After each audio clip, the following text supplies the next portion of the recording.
Bon, je me trouve à Punta Hermosa, sur la côte péruvienne, à même pas 1 heure de Lima.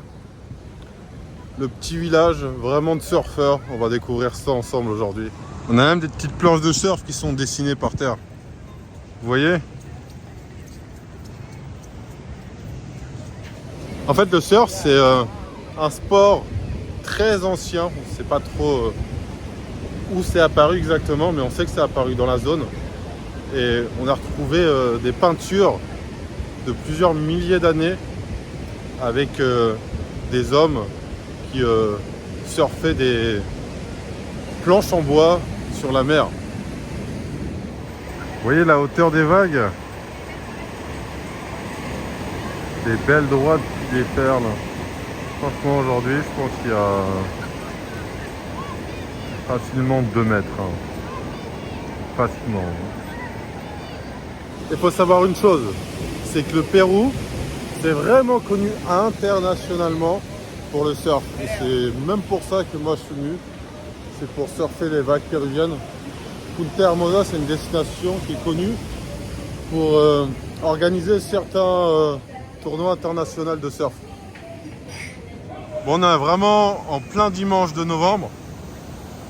Et ce qui est bien, c'est que là, il fait à peu près 25 degrés de ressenti. Donc je me balade en t-shirt.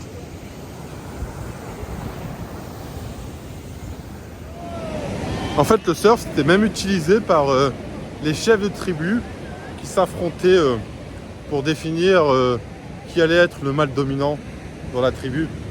Le chef, en fait. Ils s'affrontaient. Celui qui restait le plus longtemps sur la vague, bah, il gagnait. Bon, je me suis arrêté pour commander un peu à manger. J'ai pris du poulpe. Moi, j'adore ça. Pérou, si vous aimez les fruits de mer, vous serez servi. Et regardez la vue qu'on a sur tout l'océan avec les vagues derrière. C'est magnifique. Bon, du coup, j'avance un petit peu là. Je suis tombé sur un petit chemin, donc je vais explorer un peu. Et surtout, ce que je voulais vous montrer, c'est le surf camp où je suis, qui est vraiment pas loin. On va y aller à l'instant. Donc ça, c'est le surf camp où je suis.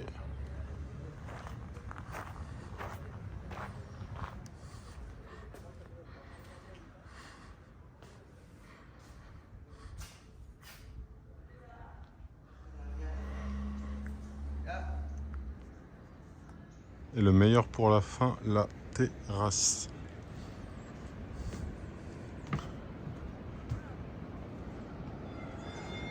Et après, je vais vous montrer ma chambre.